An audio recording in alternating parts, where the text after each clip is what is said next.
The Splattershot. One of the greatest weapons to be in the hands of a squid kid. It is perfectly average. The middle ground. The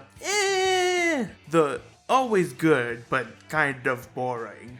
The Splattershot. This bad boy is one of the first unlockable weapons in Splatoon. It's best known for having the most generic playstyle and kit in the entire game. It's mid-range, it does mid-damage, it's pretty quick, and it's very versatile, being able to be used in almost any situation. Sadly, might be the most useless weapon in Splatoon 3, and that's because you can get the hero shot from the single player, which is the exact same thing, but it's cooler looking, and comes with matching clothes. Why spend any dumb Sheldon tickets on it when you can get drip?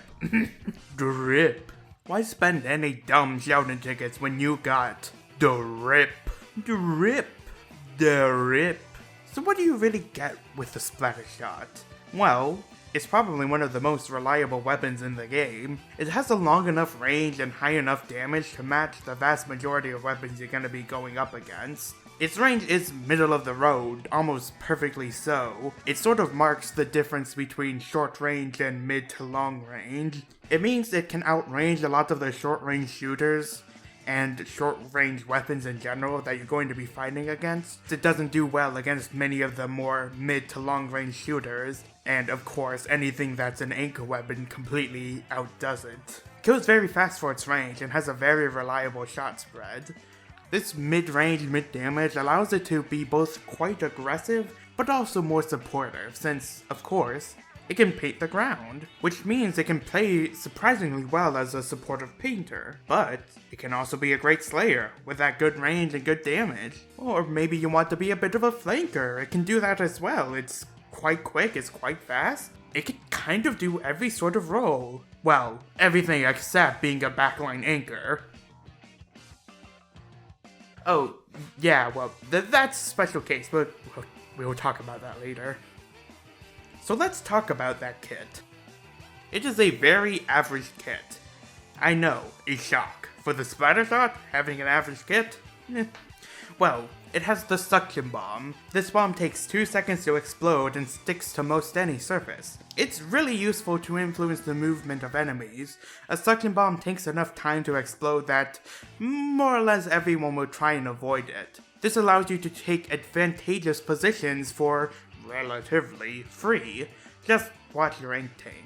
It can also be a good object shredder, destroying walls, brellas, and rainmaker shields quite quickly. Also, it can trap and surprise enemies, but this is somewhat rare, and in general, Suction Bomb doesn't splat itself, it more helps you splat, or even helps your teammates splat. You can also throw it at an objective, and, that'll do good things. It's definitely one of the better sub-weapons the Splattershot could have gotten. Being able to throw a dangerous bomb at a longer range than its normal shots does do a lot to force enemies to move into your range, where you can use it to really move those longer range threats that normally would have a bit of an advantage over you into your range, so you can splat them far easier than if you didn't have a suction bomb. Though, if I'm gonna be honest, I'm a bit of a splat bomb fan myself.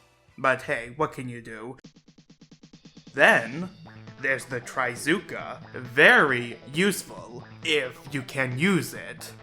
I can. I don't get how the arc works, and I always seem to pull it out at the worst possible times, but, I shoot straight and it doesn't work. I can't hit a dang target.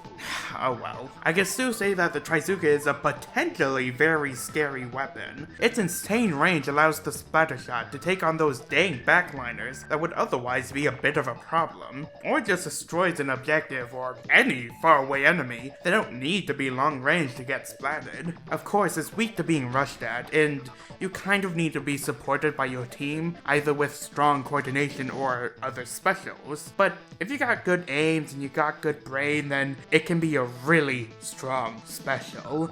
Well, too bad I have neither of those. As a whole, the Splattershot is the sort of weapon you pick up if you want something simple and reliable. Its stats and kit allow it to do anything at almost any time. There just really isn't a weakness, except maybe range. It's kind of hard to talk about this weapon because it's so general.